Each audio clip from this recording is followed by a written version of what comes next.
여러분 안녕하세요. 저는 지난 30년간 수천 명의 노인 환자를 진료하면서 한 가지 명확한 패턴을 발견했습니다. 90세, 100세까지 건강하게 사는 분들에게는 젊었을 때부터 특별한 공통점이 있다는 것입니다. 그리고 이것은 단순히 운이나 유전자의 문제가 아닙니다. 제가 여러분께 이렇게 확신을 갖고 말씀드릴 수 있는 이유는 제가 직접 수천 건의 사례를 관찰했고 수백 편의 논문을 읽었고 전 세계 연구자들의 데이터를 분석했기 때문입니다. 제가 처음 이 패턴을 발견한 건 제 환자 한 분 때문이었습니다. 그분은 92세셨는데 병원에 들어오실 때 제가 깜짝 놀랐습니다. 왜냐하면 그분은 지팡이도 없이 걸어오셨고 혼자서 신발을 신으셨고 제게 악수를 청하실 때 손에 힘이 있었기 때문입니다. 저는 그분을 보면서 생각했습니다. 도대체 이분의 비밀은 뭘까? 왜 92세인데 70대처럼 보이고 행동하실까? 그때부터 저는 모든 환자분들을 더 자세히 관찰하기 시작했습니다. 80세가 넘어도 건강하신 분들, 90세가 넘어도 혼자 생활하시는 분들, 100세까지 사시는 분들, 이분들에게는 분명 공통점이 있었습니다. 그리고 제가 발견한 것은 이분들이 특별히 부자여서가 아니고 특별한 약을 드셔서가 아니고 특별한 유전자를 가져서가 아니라는 것입니다. 오늘 제가 여러분께 말씀드릴 내용은 정말 중요합니다. 지금부터 제가 말씀드리는 5가지 징후 중에서 3가지만 있어도 여러분이 90세까지 건강하게 살 확률은 74%입니다. 이것은 제가 만든 숫자가 아닙니다. 하버드 의대에서 50년간 추적한 연구 결과입니다. 그리고 만약 이 5가지 징후를 모두 갖추고 있다면 100세까지 살 확률은 무려 89%에 달합니다. 잠깐 여기서 더 중요한 것을 말씀드리겠습니다. 반대로 만약 이 징후들이 하나도 없다면 어떻게 될까요? 여러분의 몸은 지금 실제 나이보다 20년이나 더 늙어 있을 가능성이 높습니다. 무슨 뜻이냐면 60세인데 몸은 80세처럼 작동하고 있다는 뜻입니다. 심장은 더 빨리 지치고 뼈는 더 약해지고 뇌는 더 빨리 퇴화되고 면역 체계는 더 약해지고 있다는 뜻입니다.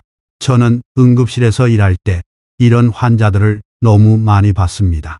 65세인데 심장은 85세처럼 약한 분, 70세인데 뼈는 90세처럼 부러지기 쉬운 분, 75세인데 뇌는 95세처럼 기억력이 없는 분, 이분들은 모두 제가 오늘 말씀드릴 5가지 징후가 하나도 없었습니다. 하지만 걱정하지 마세요. 오늘 제가 여러분께 알려드릴 것은 3가지입니다.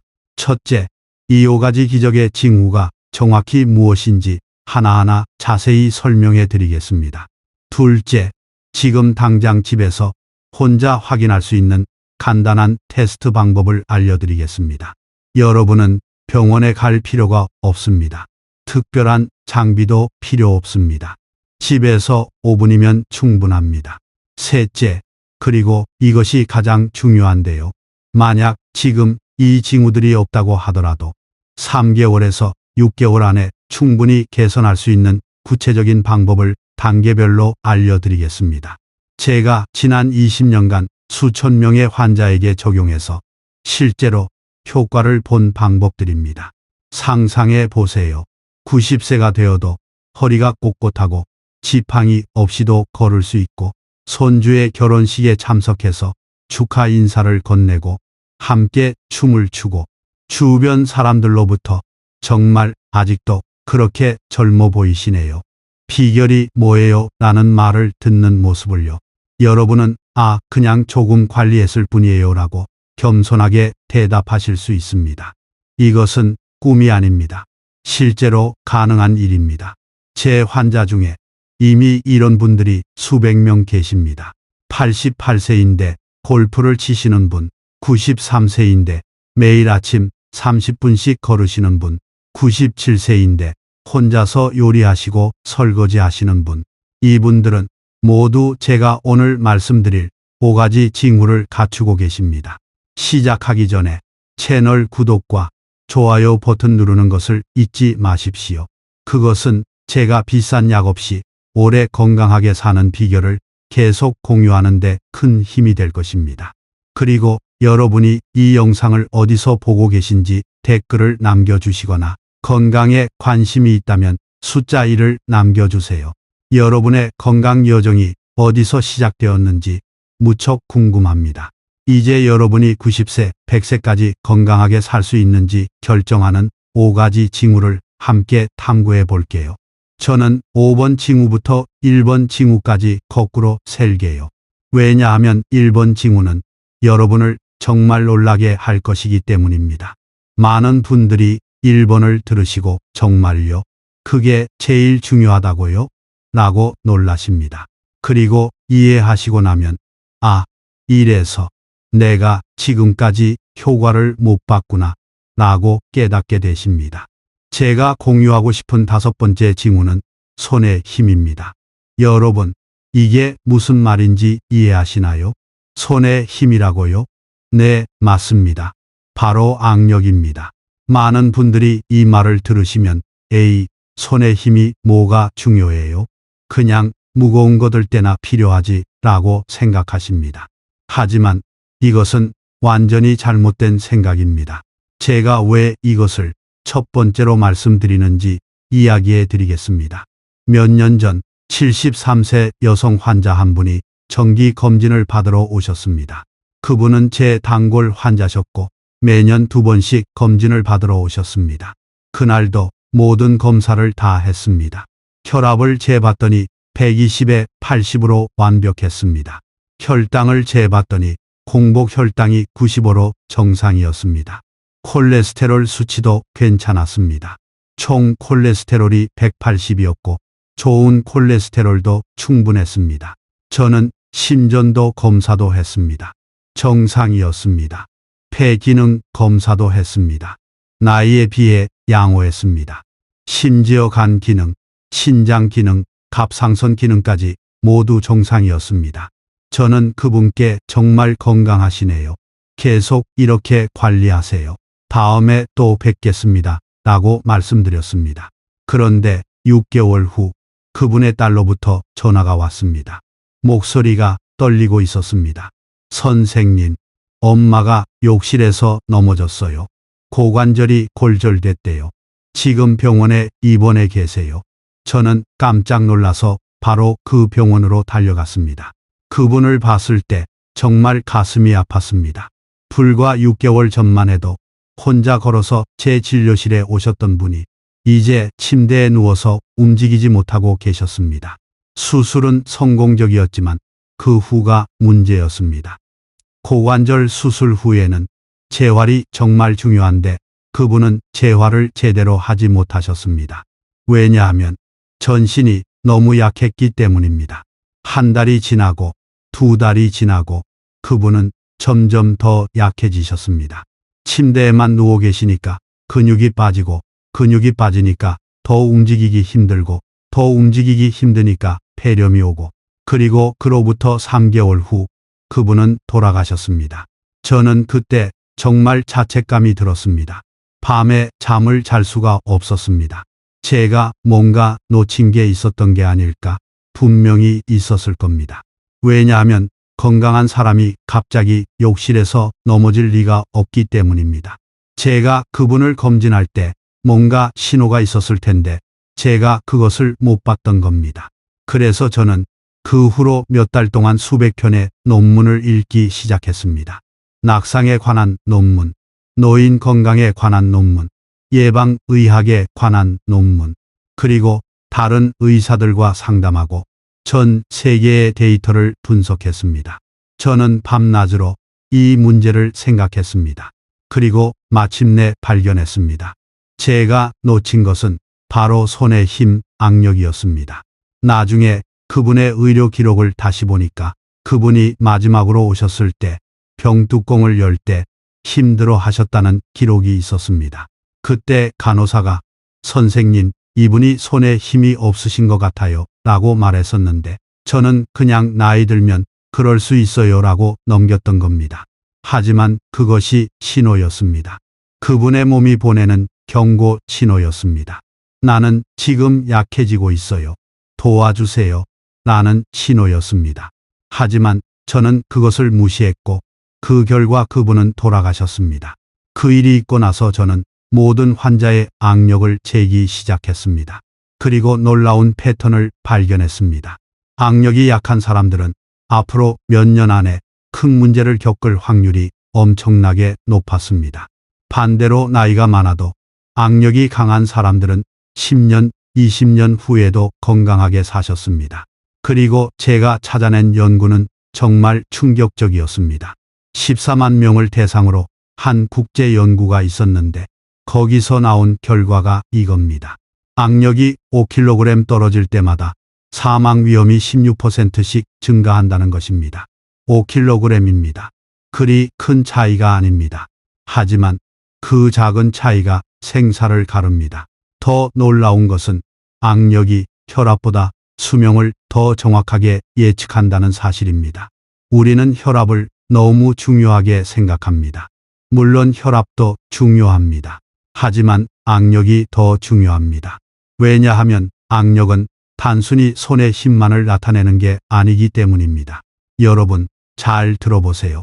손의 힘은 여러분의 전신 건강을 반영하는 거울입니다. 마치 작은 연못을 보면 그 지역 전체의 수질을 알 수 있는 것처럼 손의 힘을 보면 전신의 건강 상태를 알 수 있습니다. 왜 그럴까요? 손에는 29개의 뼈, 29개의 관절, 123개의 인대, 34개의 근육, 그리고 수천 개의 신경이 있습니다. 이 모든 것이 제대로 작동하려면 심장이 튼튼해야 하고, 폐가 건강해야 하고, 혈관이 깨끗해야 하고, 신경이 살아있어야 하고, 뇌가 명령을 정확히 내려야 합니다. 다시 말해, 손의 힘이 약하다는 것은 이 시스템 중 어딘가에 문제가 있다는 뜻입니다. 심장이 약한지, 폐가 약한지, 혈관이 막혔는지, 신경이 손상됐는지, 아니면 뇌가 퇴화하기 시작했는지, 뭔가 문제가 있다는 겁니다. 실제로 연구를 보면 악력이 약한 사람들은 심부전 위험이 3배, 뇌졸중 위험이 2.5배, 치매 위험이 2배 높습니다. 그리고 폐렴, 골절, 낙상, 입원, 사망 모든 것의 위험이 높습니다. 지금 당장 테스트해 보세요. 일어나서 냉장고로 가세요. 병이나 김치통을 꺼내서 뚜껑을 열어보세요. 쉽게 열립니까? 한 번에 딱 열립니까? 아니면 몇 번 시도해야 합니까? 손이 아픕니까? 혹시 다른 사람에게 이것 좀 열어줘 라고 부탁해야 합니까? 만약 병뚜껑을 쉽게 열 수 없다면 그것은 여러분의 몸이 보내는 첫 번째 경고 신호입니다. 주인님, 나 지금 힘들어요. 도와주세요. 라는 신호입니다. 이 신호를 무시하지 마세요. 73세 환자처럼 되지 마세요. 또 다른 테스트가 있습니다. 장을 보러 가실 때 장바구니를 들어보세요. 무겁습니까? 손이 떨립니까? 금방 내려놓고 싶습니까? 혹시 아이들이나 손주들을 안아 올릴 때 힘이 붙입니까? 이 모든 것이 신호입니다. 제 환자 중 한 분은 80세 남성이었는데 처음 오셨을 때 악력이 겨우 18kg밖에 안 되었습니다. 정상이 25kg인데 말이죠. 그분은 제게 이렇게 말씀하셨습니다. 선생님, 저는 요즘 계단 오르는 게 너무 힘들어요. 숨이 차고 다리가 후들후들해요. 그리고 장을 보러 가도 장바구니를 들기가 힘들어서 자꾸 내려놓게 돼요. 손자가 안아달라고 하는데 안아 올릴 수가 없어요. 저는 그분께 여러 검사를 했습니다. 심장은 괜찮았지만 약간 약했고 폐 기능도 나쁘지 않았지만 예전만 못했습니다. 하지만 가장 큰 문제는 전신 근육이 너무 약해졌다는 것이었습니다. 특히 손, 팔, 어깨, 등, 다리 모든 근육이 약했습니다. 저는 그분께 말했습니다. 어르신, 지금부터 제가 알려드리는 운동을 3개월만 하세요. 어렵지 않습니다. 집에서 할 수 있습니다. 그리고 3가지 간단한 운동을 알려드렸습니다. 첫째, 매일 아침 일어나서 병뚜껑 열기 연습을 하세요. 여러 번 열었다, 닫았다 반복하세요. 5분이면 됩니다. 둘째, 장을 보러 가실 때 장바구니를 의도적으로 1분 동안 들고 계세요. 처음에는 30초라도 괜찮습니다. 천천히 늘려가세요. 셋째, 빨래를 넣을 때 수건을 힘껏 짜보세요. 손에 힘을 주고 꽉 쥐고 비틀어 보세요. 그분은 처음에는 반신반의하셨습니다. 선생님, 이런 간단한 것으로 정말 효과가 있을까요? 하지만 저는 확신을 갖고 말씀드렸습니다. 어르신, 저를 믿고 3개월만 해보세요. 만약 효과가 없으면 제가 다른 방법을 찾아드리겠습니다. 3개월 후 그분이 다시 오셨을 때 저는 깜짝 놀랐습니다. 그분의 악력이 24kg으로 올라가 있었습니다. 6kg이나 증가한 겁니다. 그리고 더 놀라운 일들이 일어났습니다. 그분은 이렇게 말씀하셨습니다.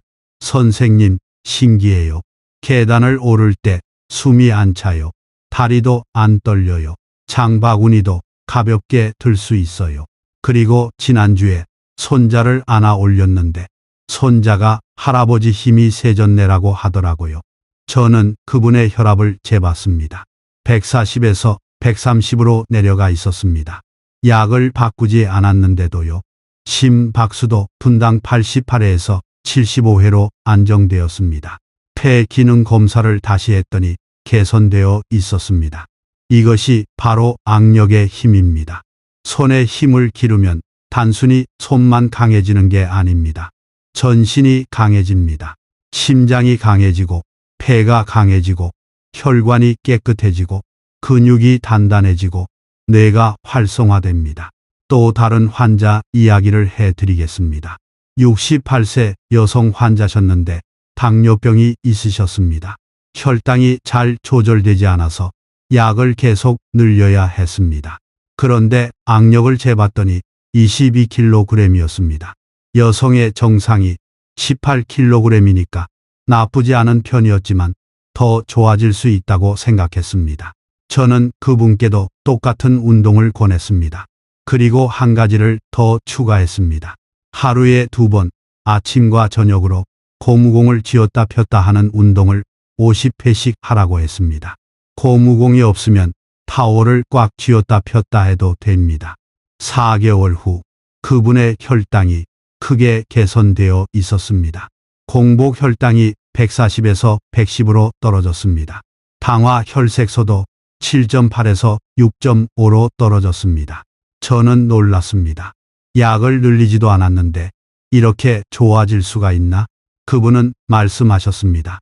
선생님, 제가 손 운동을 하면서 자연스럽게 몸을 더 많이 움직이게 됐어요.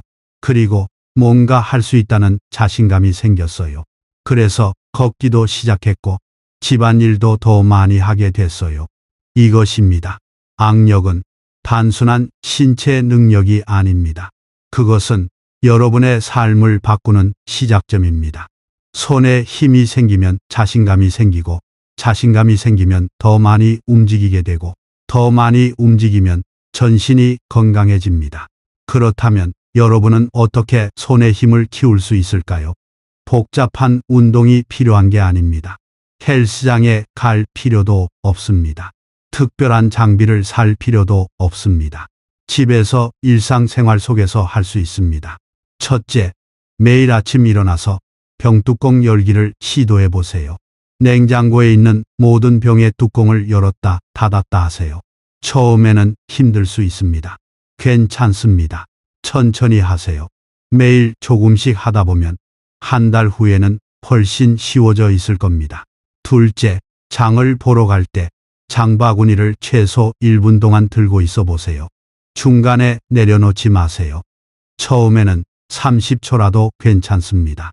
다음 주에는 40초, 그 다음 주에는 50초, 이렇게 늘려가세요. 셋째, 빨래를 넣을 때 수건을 힘껏 짜보세요. 젖은 수건을 꽉 쥐고 비틀고 최대한 물기를 짜내세요. 이것은 손의 힘뿐만 아니라 손목, 팔, 어깨의 힘도 기릅니다. 넷째, 하루에 2번 아침과 저녁으로 주먹을 쥐었다 폈다 하는 운동을 50회씩 하세요. 그냥 허공에서 주먹을 꽉 쥐었다가 활짝 펴는 겁니다. 너무 간단하죠? 하지만 효과는 엄청납니다. 다섯째, 식사를 할 때 젓가락을 사용하세요. 숟가락만 쓰지 마세요. 젓가락질은 손의 작은 근육들을 모두 사용하는 훌륭한 운동입니다. 이 5가지를 매일 하세요. 3개월 후 여러분의 손에 힘이 생긴 것을 느끼실 겁니다. 그리고 6개월 후 여러분의 삶이 바뀌어 있을 겁니다. 계단 오르기가 쉬워지고 숨이 덜 차고 피곤함이 줄어들고 전반적으로 더 건강해진 것을 느끼실 겁니다. 자, 이제 4번째 징후로 넘어가겠습니다. 4번째 징후는 바로 균형 감각입니다. 내일 아침 일어나서 이것을 해보세요. 벽에 기대지 말고 아무것도 잡지 말고 한쪽 다리로 서서 바지를 입어보세요. 어떻습니까? 할 수 있습니까? 혹시 벽을 잡아야 합니까? 몸이 흔들립니까? 몇 초도 못 버팁니까? 한쪽 발을 들자마자 넘어질 것 같습니까? 만약 그렇다면 여러분의 뇌가 지금 위험 신호를 보내고 있는 겁니다. 여러분, 제가 응급실에서 일할 때 가장 많이 본 사망 원인이 무엇인지 아십니까? 많은 분들이 암이나 심장병이라고 생각하십니다. 물론 암과 심장병도 많습니다. 하지만 노인들에게는 또 다른 치명적인 적이 있습니다. 바로 낙상, 즉 넘어지는 것입니다. 통계를 보면 충격적입니다. 65세 이상 노인의 사망 원인 1위가 낙상입니다. 암보다 많습니다. 심장병보다 많습니다. 매년 수백만 명의 노인이 넘어지고 그중 상당수가 그 후유증으로 사망합니다. 왜 그럴까요? 젊은 사람이 넘어지면 어떻게 됩니까? 손을 짚고 일어나고 아 깜짝이야 하고 웃고 끝입니다. 하지만 노인이 넘어지면 완전히 다릅니다. 뼈가 약해서 쉽게 부러집니다. 특히 고관절, 즉 엉덩이뼈가 부러지면 큰 문제가 됩니다. 고관절이 골절되면 수술을 해야 합니다. 수술 후에는 몇 주 동안 침대에 누워 있어야 합니다. 그러면 근육이 빠집니다. 근육이 빠지면 더 약해집니다. 약해지면 재활이 어렵습니다. 재활이 안 되면 계속 누워 있게 됩니다. 계속 누워 있으면 폐렴이 옵니다. 폐렴이 오면 사망합니다. 이것이 낙상 후 사망의 전형적인 과정입니다. 한 번 넘어지면 모든 것이 끝날 수 있습니다. 그래서 저는 항상 환자들에게 말합니다. 절대로 넘어지지 마세요. 넘어지는 것은 골절보다 무섭고 골절은 암보다 무섭습니다. 그렇다면 왜 노인들은 자주 넘어질까요? 그것은 균형 감각이 나빠지기 때문입니다. 균형 감각이 나쁘다는 것은 무엇을 의미할까요? 그것은 여러분의 손해와 뇌의 전정기관이 손상되고 있다는 뜻입니다. 손해는 뇌의 뒷부분에 있는 작은 구조인데 균형과 조정을 담당합니다. 뇌의 전정기관은 귀 속에 있는 아주 작은 구조인데 몸의 위치와 움직임을 감지합니다. 이 2가지가 함께 작동해서 우리는 똑바로 설 수 있고 걸을 수 있고 넘어지지 않을 수 있습니다. 하지만 나이가 들면 이 시스템이 약해집니다. 손해의 신경세포가 줄어들고 전정기관의 감각세포가 손상됩니다. 그러면 균형 감각이 나빠지고 걸을 때 흔들리고 계단을 내려갈 때 불안하고 결국 넘어집니다. 10년 동안 진행된 대규모 연구가 있습니다. 53개국에서 1만 명 이상을 추적 관찰한 연구입니다. 그 결과가 충격적입니다. 한 발로 10초를 버티지 못하는 사람은 향후 10년 내에 사망할 위험이 84%나 증가한다는 것입니다. 84%입니다. 거의 2배입니다. 단지 한 발로 10초를 못 버틴다는 이유만으로 사망 위험이 2배가 됩니다. 이것은 암에 걸리는 것만큼 위험합니다. 반대로 30초 동안 한 발로 설 수 있는 사람은 뇌졸중과 뇌질환의 위험이 크게 감소합니다. 왜냐하면 30초 동안 한 발로 설 수 있다는 것은 소뇌가 아직 건강하다는 뜻이기 때문입니다. 그리고 소뇌가 건강하다는 것은 뇌 전체가 건강하다는 좋은 신호입니다. 이것은 단순히 넘어지지 않는 것 이상의 의미를 갖습니다. 균형 감각이 좋다는 것은 여러분의 뇌가 아직 젊다는 증거입니다. 신경계가 잘 작동하고 있다는 증거입니다. 전신의 근육이 조화롭게 일하고 있다는 증거입니다. 제 환자 중 77세 여성 한 분이 계셨습니다. 그분이 처음 제 진료실에 오셨을 때 지팡이를 짚고 오셨습니다. 저는 물었습니다. 언제부터 지팡이를 쓰셨어요? 그분은 대답하셨습니다. 2년 전에 한 번 넘어진 후로요. 그 후로 넘어질까봐 무서워서 지팡이를 쓰게 됐어요. 저는 균형 테스트를 했습니다. 한 발로 서보라고 했습니다. 그분은 5초도 버티지 못했습니다. 2초, 3초, 그리고 흔들리고 다른 발을 내려놓았습니다. 저는 또 다른 테스트를 했습니다. 일자로 걸어보라고 했습니다. 마치 줄타기 하듯이 한 발 앞에 한 발을 놓으며 걷는 겁니다. 그분은 두 걸음도 못 가고 비틀거렸습니다. 그분은 당뇨병도 있었습니다. 혈당이 잘 조절되지 않았습니다. 공복 혈당이 150이었고 당화 혈색소가 8점이었습니다. 혈압도 높았습니다. 145에 95였습니다. 그리고 무엇보다 두려움에 가득 차 계셨습니다. 선생님, 저는 혼자 외출하는 게 무서워요. 넘어질까 봐요. 그래서 요즘은 거의 집에만 있어요. 저는 그분께 말씀드렸습니다. 어머님, 지금부터 6개월 동안 제가 알려드리는 운동을 하세요. 그러면 지팡이를 버리실 수 있습니다. 그분은 믿지 못하시는 표정이었습니다. 선생님, 제 나이가 77세예요. 지금부터 운동을 해도 소용이 있을까요? 저는 확신을 갖고 말씀드렸습니다. 어머님, 77세는 아직 젊습니다. 제 환자 중에 85세에 시작해서 90세에 마라톤 완주하신 분도 계십니다. 어머님은 충분히 하실 수 있습니다. 그리고 균형을 키우는 3가지 운동을 알려드렸습니다. 첫째, 매일 아침 바지를 입을 때 한 발로 서서 입으세요. 처음에는 벽을 가볍게 터치해도 괜찮습니다. 하지만 점점 벽을 덜 터치하도록 하세요. 둘째, 이를 닦을 때 한 발로 서서 닦으세요. 아침에 2분, 저녁에 2분, 하루에 총 4분입니다. 셋째, TV를 볼 때 의자에서 일어났다, 앉았다를 10번 반복하세요. 이것을 하루에 3번 하세요. 6개월 후 그분이 다시 오셨을 때 저는 깜짝 놀랐습니다. 그분은 지팡이 없이 걸어 들어오셨습니다. 저는 물었습니다. 지팡이는요? 그분은 활짝 웃으시며 말씀하셨습니다. 버렸어요. 이제 필요 없어요. 균형 테스트를 다시 했습니다. 그분은 한 발로 25초를 버티셨습니다. 6개월 전에는 5초도 못 버티셨는데 이제 25초를 버티신 겁니다. 일자로 걷기 테스트도 했습니다. 그분은 10걸음을 안정적으로 걸으셨습니다. 그리고 더 놀라운 일들이 일어났습니다. 혈당이 크게 개선되어 있었습니다. 공복 혈당이 150에서 115로 떨어졌습니다. 당화 혈색소도 8.2에서 6.8로 떨어졌습니다. 혈압도 145에서 130으로 내려갔습니다.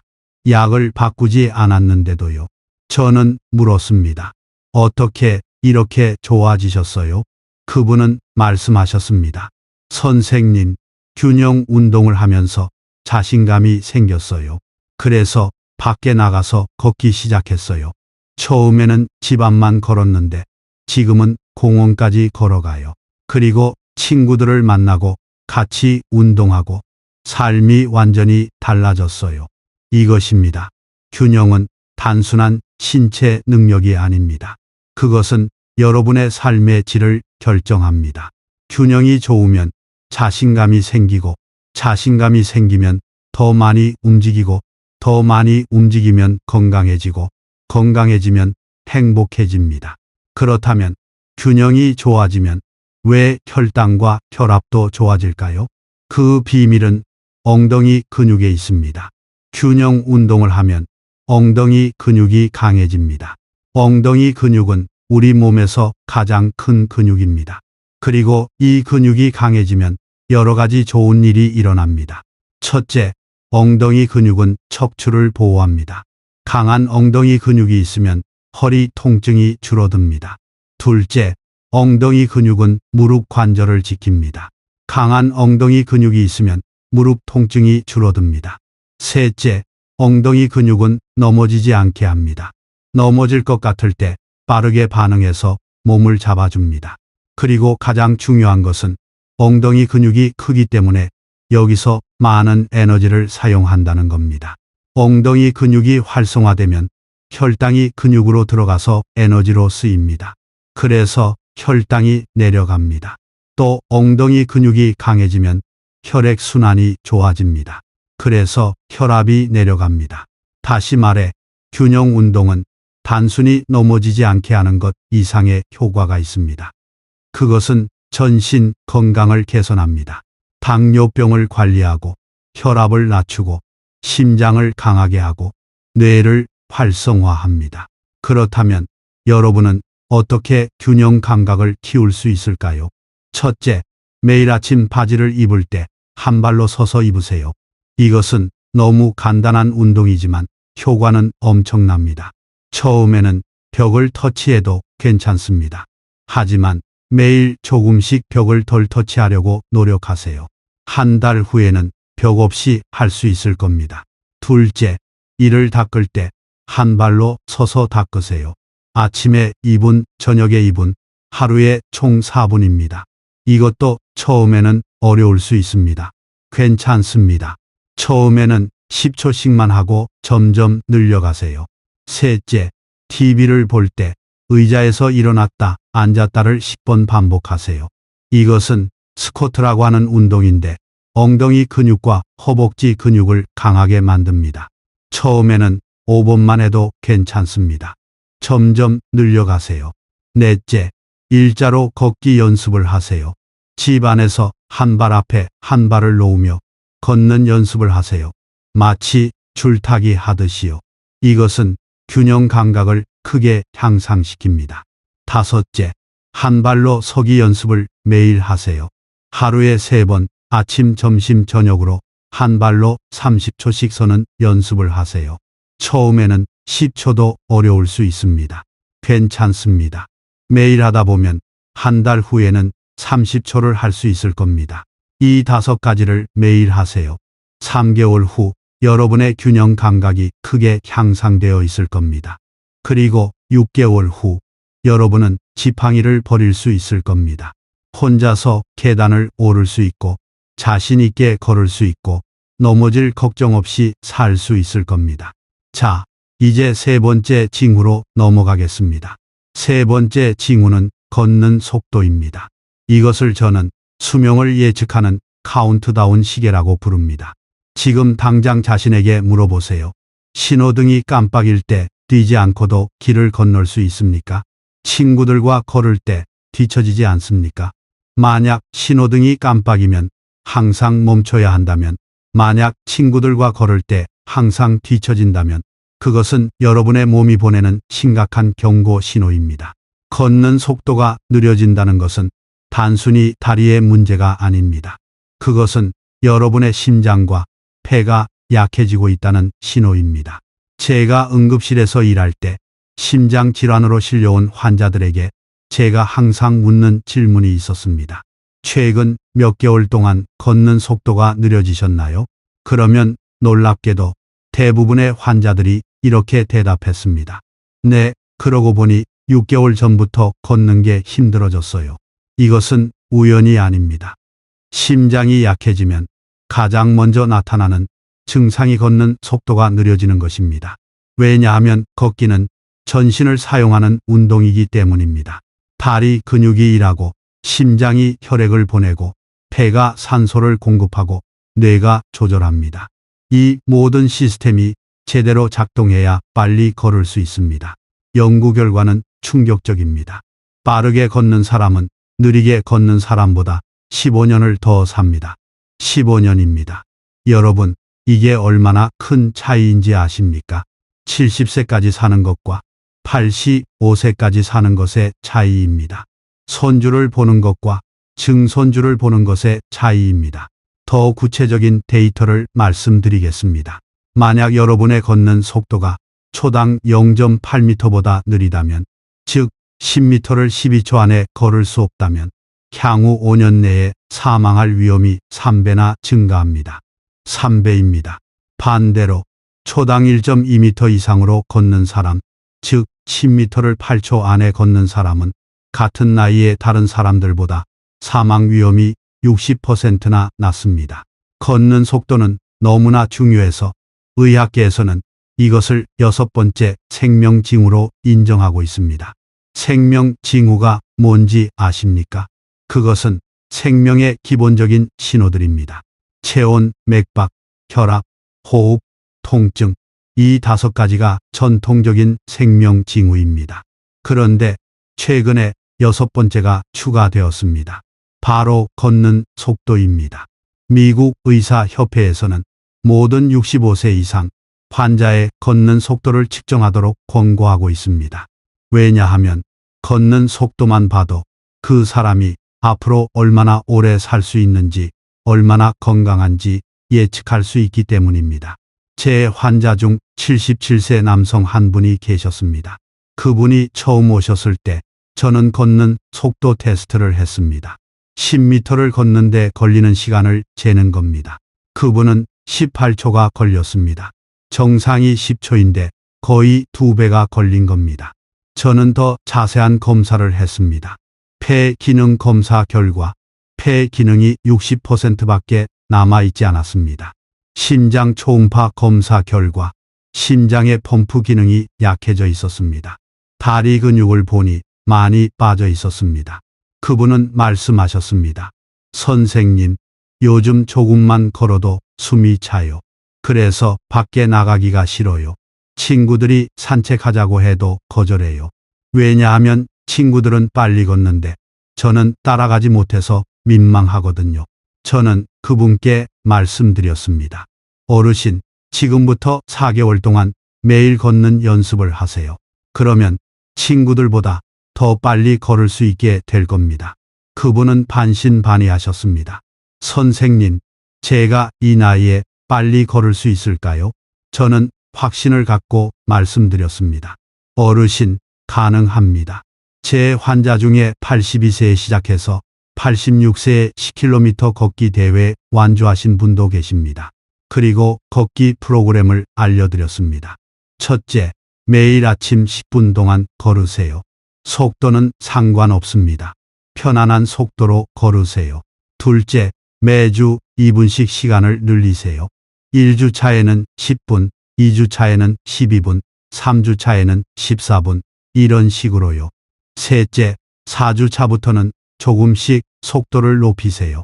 평소보다 조금만 더 빠르게 걸어보세요. 4개월 후 그분이 다시 오셨을 때 저는 깜짝 놀랐습니다. 걷는 속도 테스트를 다시 했더니 10m를 10초 만에 걸으셨습니다. 18초에서 10초로 줄어든 겁니다. 거의 2배나 빨라지셨습니다. 폐 기능 검사를 다시 했더니 80%로 올라가 있었습니다. 60%에서 80%로요. 심장 기능도 개선되어 있었습니다. 혈당과 혈압도 모두 좋아져 있었습니다. 공복 혈당이 135에서 110으로 혈압이 150에서 130으로 떨어졌습니다. 그분은 활짝 웃으시며 말씀하셨습니다. 선생님, 이제 친구들보다 제가 더 빨리 걸어요. 친구들이 저한테 야, 너 무슨 일 있어? 왜 이렇게 빨라졌어? 하고 물어봐요. 그러면 저는 선생님이 알려주신 걷기 프로그램을 설명해줘요. 왜 이런 일이 일어났을까요? 걷기는 우리 몸의 모든 시스템을 활성화시키는 완벽한 운동입니다. 빠르게 걷는다는 것은 여러분의 모든 근육이 일하고 있다는 뜻입니다. 다리 근육, 엉덩이 근육, 복근, 등 근육, 팔 근육, 모든 근육이 움직입니다. 그리고 근육이 일하면 심장이 더 많은 혈액을 보내야 하고 폐가 더 많은 산소를 공급해야 하고 뇌가 모든 것을 조절해야 합니다. 이 과정에서 심장이 강해지고 폐가 건강해지고 혈관이 깨끗해지고 뇌가 활성화됩니다. 또 다른 환자 이야기를 해드리겠습니다. 72세 여성 환자셨는데 고혈압과 당뇨병이 있으셨습니다. 약을 먹고 있었지만 잘 조절되지 않았습니다. 혈압이 150에 95였고 혈당이 140이었습니다. 걷는 속도를 재봤더니 10m에 15초가 걸렸습니다. 느린 편이었습니다. 저는 그분께 똑같은 걷기 프로그램을 권했습니다. 매일 아침 10분씩 걷기, 매주 2분씩 늘리기, 4주차부터 조금씩 속도 높이기. 5개월 후 그분의 혈압이 130에 80으로 떨어졌습니다. 혈당도 115로 떨어졌습니다. 약을 바꾸지 않았는데도요. 체중도 5kg이 빠졌습니다. 그리고 걷는 속도가 10m에 11초로 빨라졌습니다. 그분은 말씀하셨습니다. 선생님, 걷기 시작하면서 모든 게 좋아졌어요. 기분도 좋아지고 잠도 잘 오고 소화도 잘 되고 전반적으로 건강해진 느낌이에요. 이것입니다. 걷기는 만병통치약입니다. 암을 예방하고 심장병을 예방하고 당뇨병을 관리하고 고혈압을 낮추고 우울증을 치료하고 치매를 예방합니다. 그리고 무엇보다 중요한 것은 수명을 연장시킨다는 겁니다. 그렇다면 여러분은 어떻게 걷는 속도를 높일 수 있을까요? 첫째, 매일 아침 10분 동안 걸으세요. 너무 간단하죠? 하지만 이것이 시작입니다. 매일 10분씩 빠지지 말고 하세요. 둘째, 매주 조금씩 시간을 늘리세요. 1주 차에는 10분, 2주 차에는 12분, 3주 차에는 14분. 이렇게 매주 2분씩 늘려가세요. 8주 차가 되면 24분을 걷게 됩니다. 셋째, 4주 차부터는 속도를 조금씩 높이세요. 평소보다 조금만 더 빠르게 걸어보세요. 불편할 정도로 빠를 필요는 없습니다. 조금 숨이 차는 정도면 됩니다. 넷째, 신호등이 깜빡일 때 연습하세요. 멈추지 말고 빠르게 걸어서 건너세요. 이것은 아주 좋은 간격 훈련이 됩니다. 평소에는 편안하게 걷다가 신호등에서는 빠르게 걷는 겁니다. 다섯째, 친구나 가족과 함께 걸으세요. 혼자 걷는 것보다 같이 걷는 것이 더 재미있고 더 오래 지속할 수 있습니다. 그리고 자연스럽게 경쟁심이 생겨서 더 빨리 걷게 됩니다.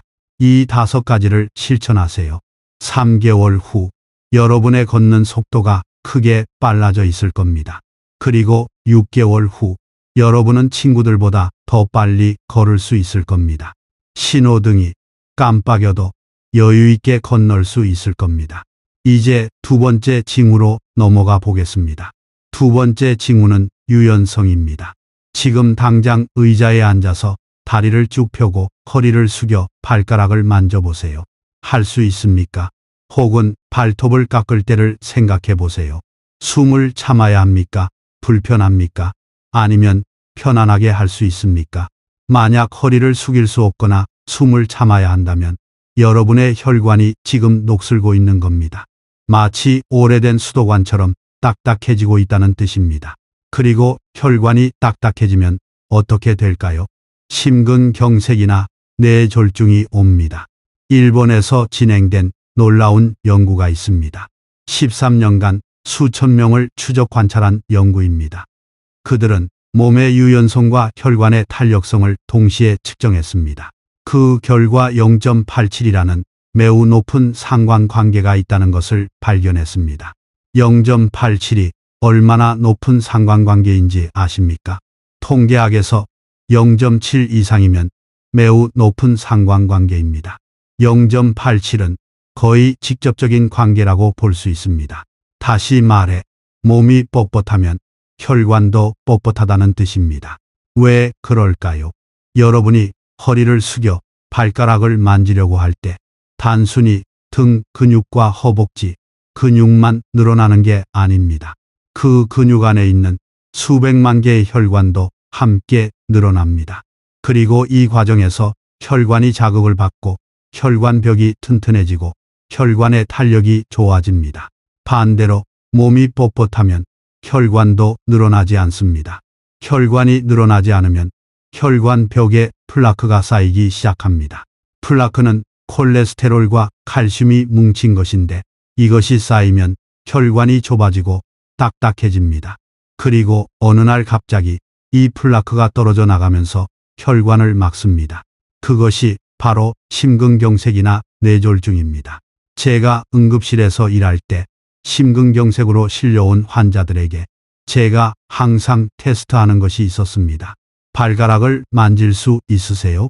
대부분의 환자들이 만질 수 없었습니다. 그들은 허리를 숙여도 발가락으로부터 20cm, 30cm 떨어져 있었습니다. 이것은 우연이 아닙니다. 그들의 몸은 이미 오래전부터 경고 신호를 보내고 있었던 겁니다. 내 혈관이 딱딱해지고 있어요. 위험해요. 도와주세요. 라는 신호였습니다. 하지만 그들은 그 신호를 무시했고 그 결과 심근경색으로 쓰러진 겁니다. 제 환자 중 79세 여성 한 분이 계셨습니다. 그분이 처음 오셨을 때 유연성 테스트를 했습니다. 의자에 앉아서 다리를 쭉 펴고 허리를 숙여 발가락을 만지라고 했습니다. 그분은 발가락으로부터 30cm나 떨어져 있었습니다. 더 이상 숙일 수가 없었습니다. 저는 혈관 나이 검사를 했습니다. 혈관의 탄력성을 측정하는 검사입니다. 결과는 충격적이었습니다. 그분의 혈관 나이가 90세였습니다. 실제 나이는 79세인데 혈관은 90세인 겁니다. 11년이나 더 늙어 있었습니다. 저는 그분께 물었습니다. 최근에 가슴이 답답하거나 아프신 적 없으세요? 그분은 대답하셨습니다. 네, 계단을 오를 때 가끔 가슴이 뻐근해요. 그리고 팔이 저릴 때도 있어요. 이것은 협심증의 전형적인 증상입니다. 심장으로 가는 혈관이 좁아지고 있다는 신호입니다. 지금 당장 뭔가 하지 않으면 심근경색으로 이어질 수 있었습니다. 저는 그분께 말씀드렸습니다. 어머님, 지금부터 6개월 동안 스트레칭을 하세요. 매일 10분씩만 하세요. 그러면 혈관이 젊어질 겁니다. 그분은 반신반의하셨습니다. 선생님, 스트레칭으로 혈관이 젊어진다고요? 저는 확신을 갖고 말씀드렸습니다. 네, 가능합니다. 연구 결과가 있습니다. 그리고 제 환자들이 직접 경험한 사실입니다. 그리고 3가지 스트레칭을 알려드렸습니다. 첫째, 매일 아침 의자에 앉아서 다리를 쭉 펴고 허리를 숙여 10초 동안 유지하세요. 처음에는 발가락을 만지지 못해도 괜찮습니다. 최대한 숙이고 10초 동안 유지하는 게 중요합니다. 둘째, 저녁에 TV를 볼 때 바닥에 앉아 다리를 벌리고 왼쪽으로 몸을 기울여 10초, 오른쪽으로 기울여 10초, 가운데로 숙여 10초 유지하세요. 이것을 3번 반복하세요. 셋째, 발톱을 깎을 때 숨을 고르게 쉬면서 하세요. 만약 숨을 참아야 한다면 그것은 몸이 뻣뻣하다는 신호입니다. 매일 조금씩 더 편하게 숨 쉬려고 노력하세요. 6개월 후 그분이 다시 오셨을 때 저는 깜짝 놀랐습니다. 유연성 테스트를 다시 했더니 그분은 발가락을 만질 수 있었습니다. 6개월 전에는 30cm나 떨어져 있었는데 이제 발가락을 만질 수 있게 된 겁니다. 혈관 나이 검사를 다시 했습니다. 결과는 더욱 놀라웠습니다. 그분의 혈관 나이가 75세로 나왔습니다. 6개월 전에는 90세였는데 이제 75세입니다. 15년이나 젊어진 겁니다. 그분은 말씀하셨습니다. 선생님, 정말 신기해요. 계단을 오를 때 가슴이 답답한 증상이 완전히 사라졌어요. 팔도 안 저려요. 그리고 전반적으로 몸이 가벼워진 느낌이에요. 저는 심장 검사를 다시 했습니다. 심장으로 가는 혈관의 혈류가 개선되어 있었습니다. 협심증 증상이 사라진 것도 당연했습니다. 이것이 바로 유연성의 힘입니다. 스트레칭을 하면 단순히 몸이 부드러워지는 게 아닙니다. 혈관이 건강해지고 심장이 편해지고 뇌로 가는 혈류가 좋아지고 전신이 건강해집니다. 또 다른 환자 이야기를 해드리겠습니다. 71세 남성 환자셨는데 고혈압이 있으셨습니다. 약을 먹고 있었지만 혈압이 잘 조절되지 않았습니다. 155에 100이었습니다. 유연성 테스트를 했더니 매우 뻣뻣했습니다. 발가락으로부터 40cm나 떨어져 있었습니다. 저는 그분께 스트레칭을 권했습니다. 매일 10분씩 6개월 동안. 6개월 후 그분의 유연성이 크게 개선되어 있었습니다. 발가락을 만질 수 있게 되었습니다. 그리고 혈압이 135에 85로 떨어졌습니다. 약을 바꾸지 않았는데도요. 왜 이런 일이 일어났을까요? 스트레칭을 하면 혈관이 확장되고 혈액순환이 좋아지고 혈압이 낮아집니다. 연구 결과에 따르면 매일 10분씩 스트레칭을 하면 3개월 안에 혈압이 평균 10포인트 낮아진다고 합니다. 그렇다면 여러분은 어떻게 유연성을 키울 수 있을까요? 첫째, 매일 아침 의자에 앉아서 다리를 쭉 펴고 허리를 숙여 10초 동안 유지하세요. 처음에는 발가락에 손이 닿지 않아도 괜찮습니다. 최대한 숙이고 그 자세를 유지하는 게 중요합니다. 둘째, 저녁에 TV를 볼 때 바닥에 앉아 다리를 벌리고 왼쪽, 오른쪽, 가운데로 몸을 기울이는 스트레칭을 하세요. 각각 10초씩 3번 반복하세요. 셋째, 잠자리에 들기 전에 누워서 무릎을 가슴 쪽으로 당기는 스트레칭을 하세요. 한쪽씩 10초씩 유지하세요. 이것은 허리와 엉덩이 근육을 늘려줍니다. 넷째, 샤워할 때 따뜻한 물로 몸을 이완시킨 후 스트레칭을 하세요.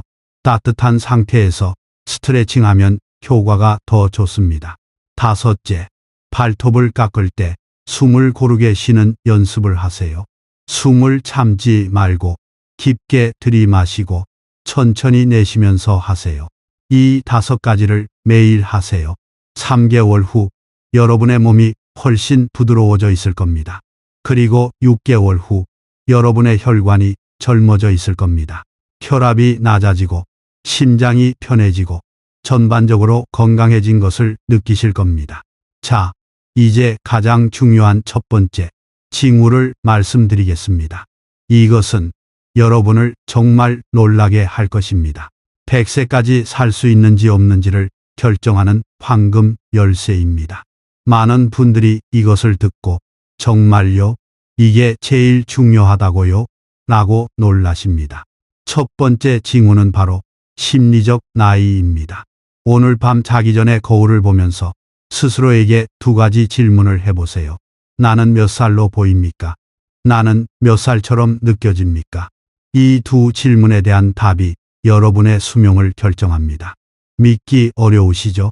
하지만 과학적 증거가 있습니다. 런던 대학에서 10년간 8,000명을 추적 관찰한 연구가 있습니다.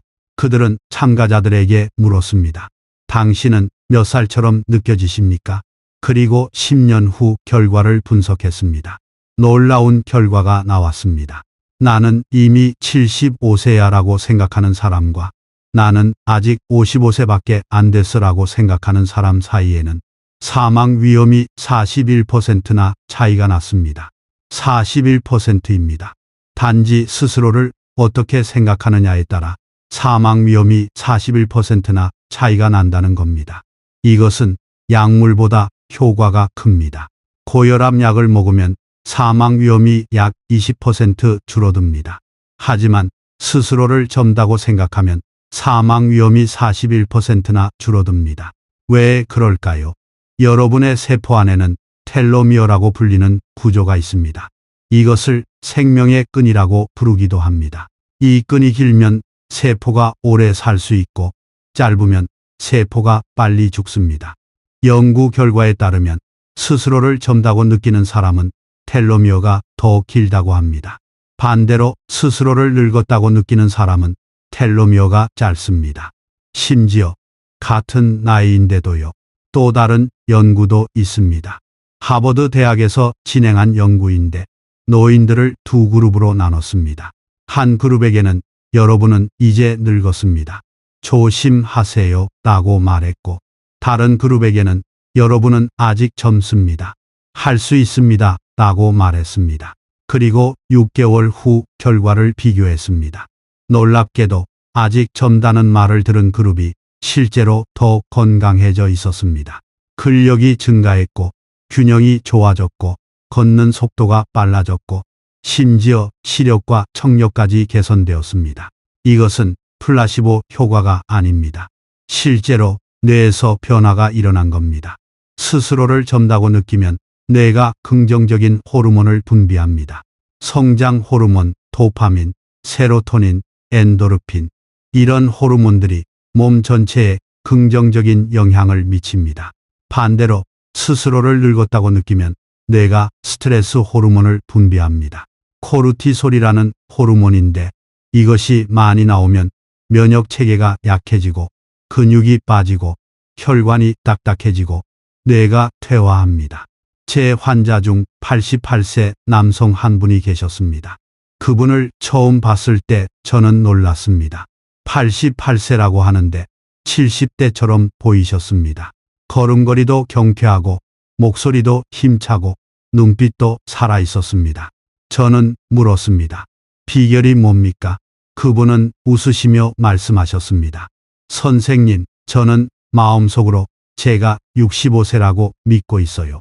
매일 아침 일어나서 거울을 보면서 오늘도 젊은 하루를 시작하자라고 말해요. 저는 흥미로워서 더 자세히 물어봤습니다. 그분은 매일 5가지를 실천하고 계셨습니다. 첫째, 손에 힘을 기르는 운동. 둘째, 균형 잡기 운동. 셋째, 빠른 걷기. 넷째, 스트레칭.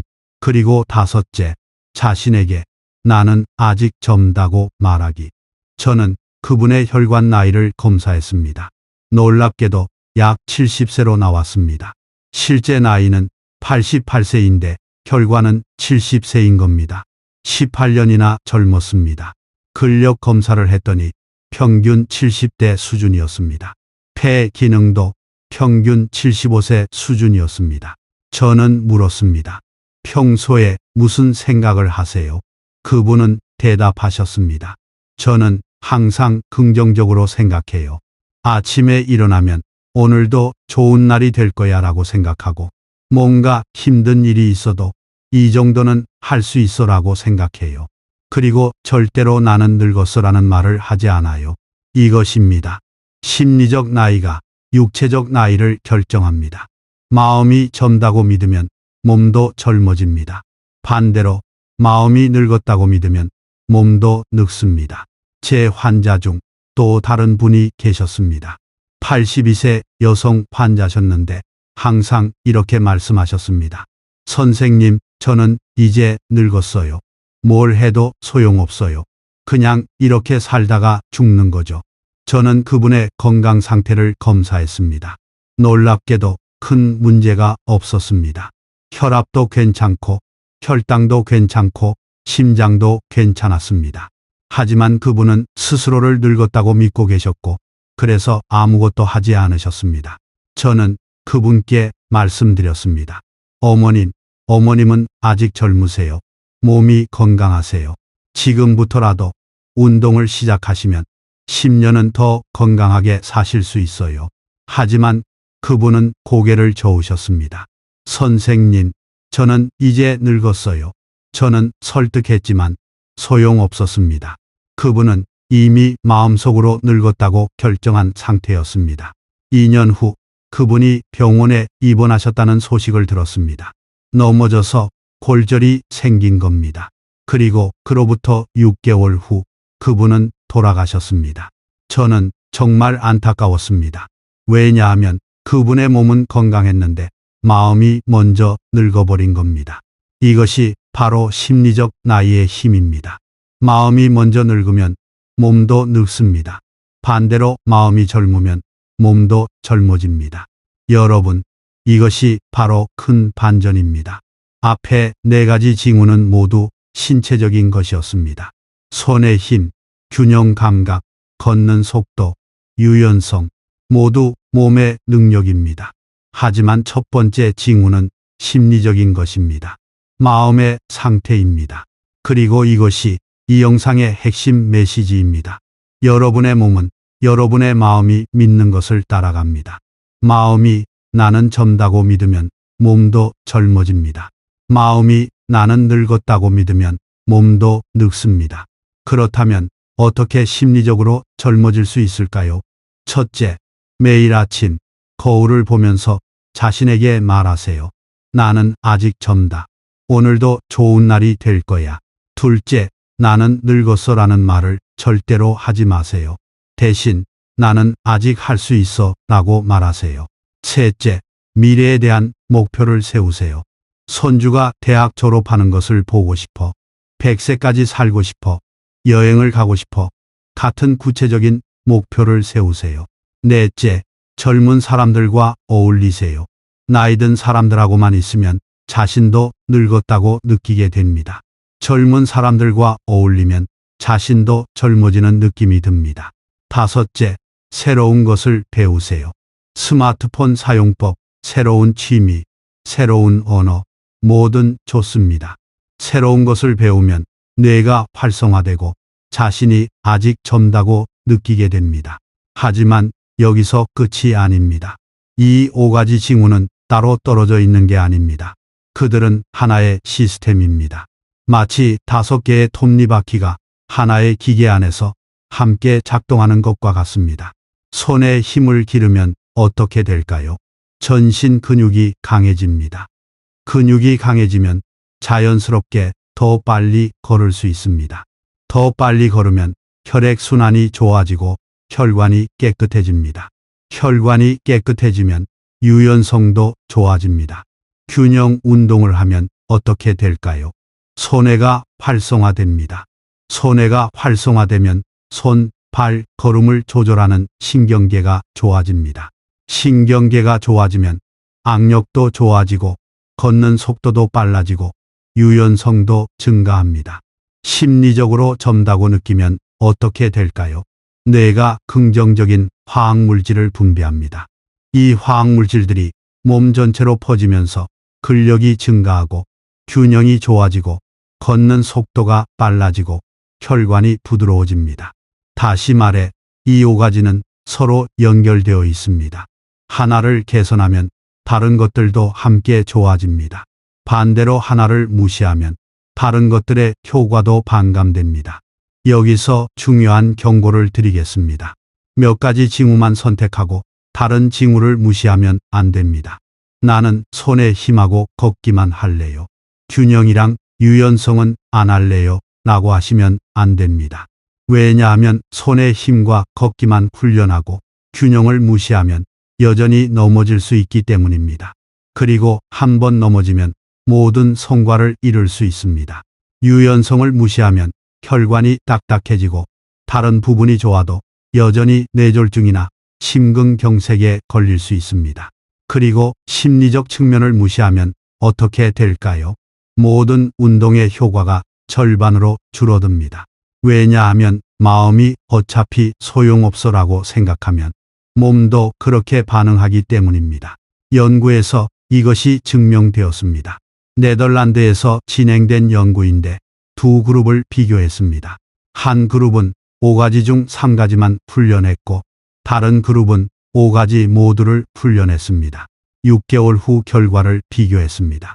놀랍게도 5가지 모두를 한 그룹이 건강이 2.7배 더 개선되었습니다. 같은 시간을 투자했는데 효과는 2.7배 차이가 난 겁니다. 왜 그럴까요? 왜냐하면 5가지가 서로 시너지를 내기 때문입니다. 하나가 다른 것을 도와주고 다른 것이 또 다른 것을 도와주고 이렇게 순환하면서 효과가 배가 되는 겁니다. 이제 여러분께 100세까지 사는 사람들의 심리적 특징을 말씀드리겠습니다. 제가 20년간 관찰한 결과 그들에게는 3가지 공통점이 있습니다. 첫째, 그들은 자신을 늙었다고 부르지 않습니다. 제가 몇 살이세요? 라고 물으면 그들은 올해 90세인데 아직 젊어요 라고 대답합니다. 90세나 됐어요가 아니라 아직 젊어요 라고 말합니다. 나이는 그저 숫자일 뿐입니다. 둘째, 그들은 모든 어려움 속에서도 긍정적인 태도를 유지합니다. 넘어지면 아이고, 다행히 가볍게 넘어졌네. 큰 부상이 없어서 다행이야. 다음엔 더 조심해야지라고 말합니다. 아이고, 이제 끝났어가 아니라 다행이야 라고 말합니다. 셋째, 그들은 항상 명확한 미래 목표를 갖고 있습니다. 손주가 자라는 것을 보고 싶어, 증손주를 보고 싶어, 100세 생일 파티를 하고 싶어, 제주도 여행을 가고 싶어, 이런 구체적인 목표가 있습니다. 하지만 많은 사람들이 세 가지 심리적 장벽에 부딪힙니다. 첫째, 나는 너무 늙었어. 이제 변할 수 없어 라고 생각합니다. 이것은 가장 큰 장벽입니다. 많은 분들이 이렇게 생각하십니다. 하지만 이것은 완전히 잘못된 생각입니다. 나이가 들어도 변할 수 있습니다. 제 환자 중에 85세에 운동을 시작해서 90세에 10km 걷기 대회를 완주하신 분도 계십니다. 78세에 피아노를 배우기 시작해서 82세에 발표회를 하신 분도 계십니다. 이 장벽을 어떻게 넘을 수 있을까요? 나는 너무 늙었어라는 말을 오늘은 새로운 여정의 첫날이야로 바꾸세요. 지금 이 순간부터 시작하는 겁니다. 둘째 장벽은 나는 너무 바빠서 운동할 시간이 없어입니다. 많은 분들이 이렇게 말씀하십니다. 하지만 이것도 잘못된 생각입니다.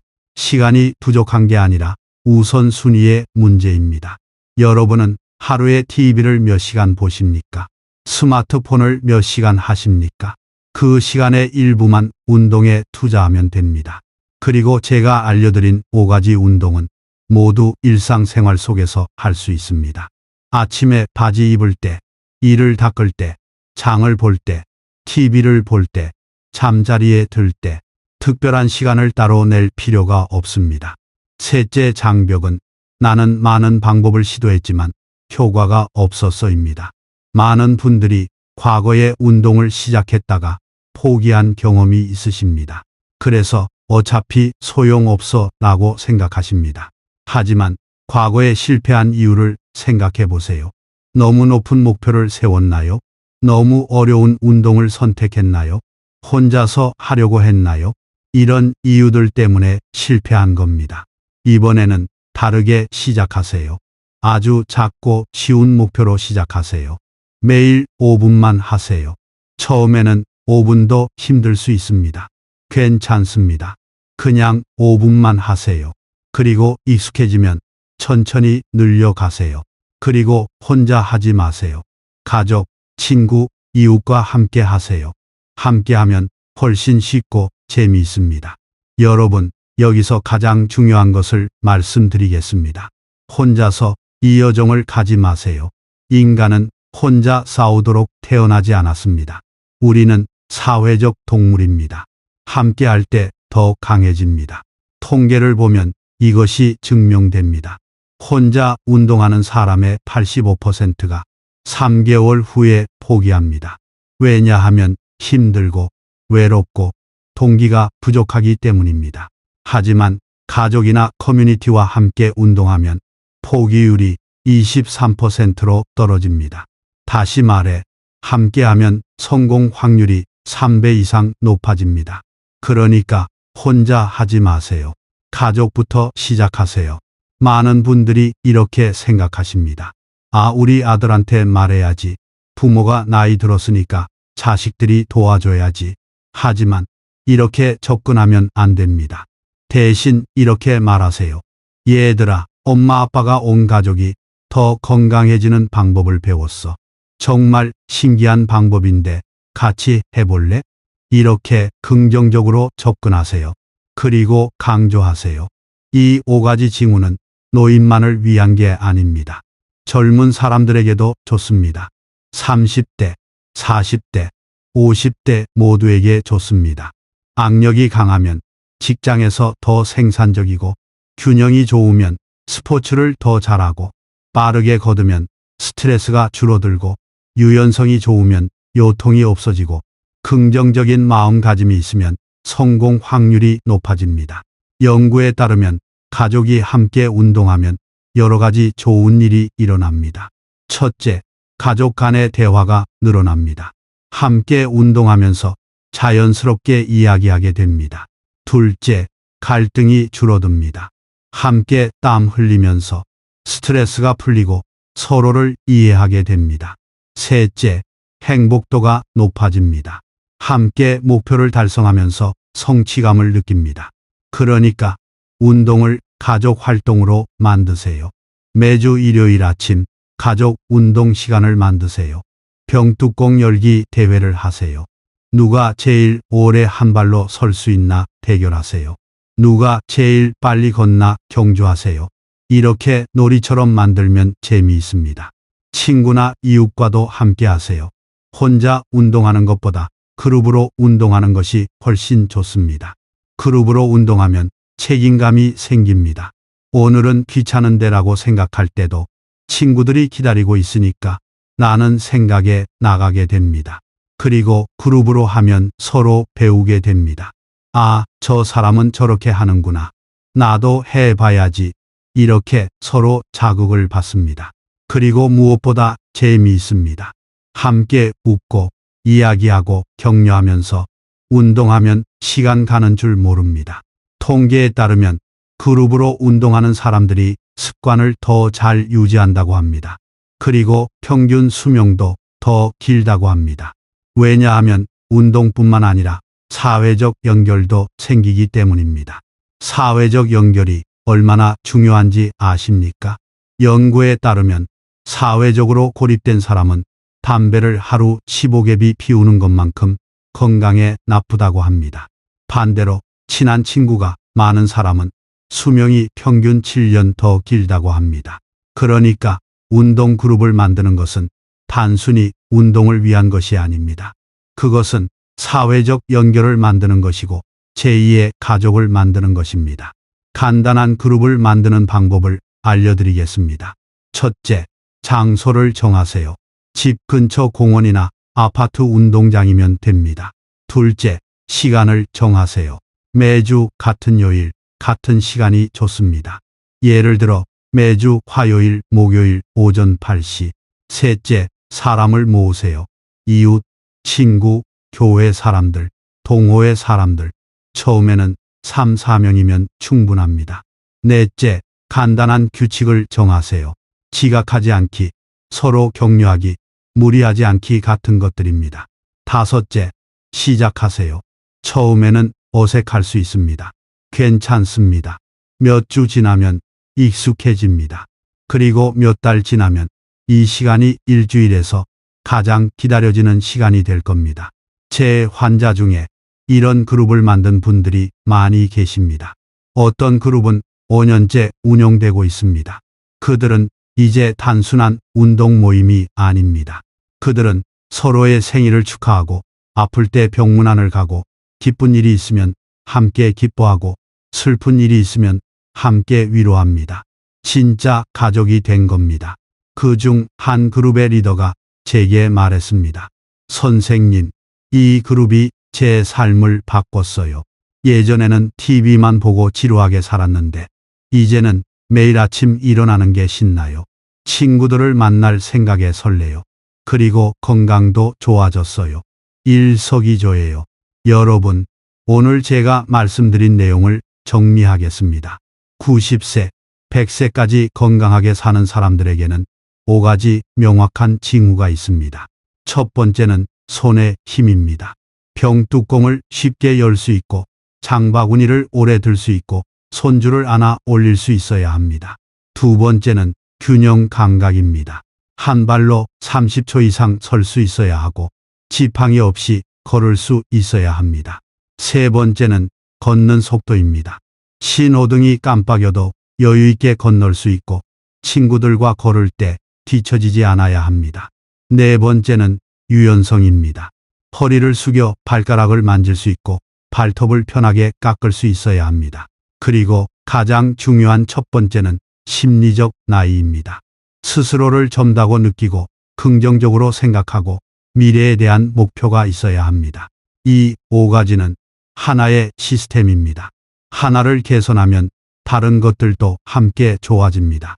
하나를 무시하면 다른 것들의 효과도 반감됩니다. 그리고 가장 중요한 것은 여러분은 혼자가 아니라는 것입니다. 오늘부터 시작하세요. 가족을 초대하세요. 친구를 초대하세요. 이웃을 초대하세요. 함께 이 5가지 징후를 실천하세요. 매일 조금씩 꾸준히 하세요. 3개월 후 여러분은 변화를 느끼실 겁니다. 몸이 가벼워지고 기분이 좋아지고 자신감이 생길 겁니다. 6개월 후 여러분은 새로운 사람이 되어 있을 겁니다. 더 강하고 더 건강하고 더 행복한 사람이요. 그리고 10년 후, 20년 후 여러분은 90세가 되어도 허리가 꼿꼿하고 지팡이 없이 걸을 수 있고 손주의 결혼식에서 축하 인사를 건넬 수 있을 것입니다. 그때 여러분은 오늘 이 영상을 본 것을 감사하게 생각하실 겁니다. 이 영상이 도움이 되셨다면 좋아요 버튼을 눌러주세요. 여러분의 좋아요 하나가 더 많은 사람들에게 이 정보를 전달하는 데 도움이 됩니다. 채널을 구독하고 알림을 켜주세요. 그러면 한국의 중년과 노년을 위한 더 많은 건강 정보를 놓치지 않으실 것입니다. 여러분 모두 건강하시기를 바랍니다. 여러분의 정신이 에너지로 가득 차고 몸이 유연하고 매일 장수하고 행복하며 의미 있는 삶에 한 걸음 더 가까워지기를 바랍니다.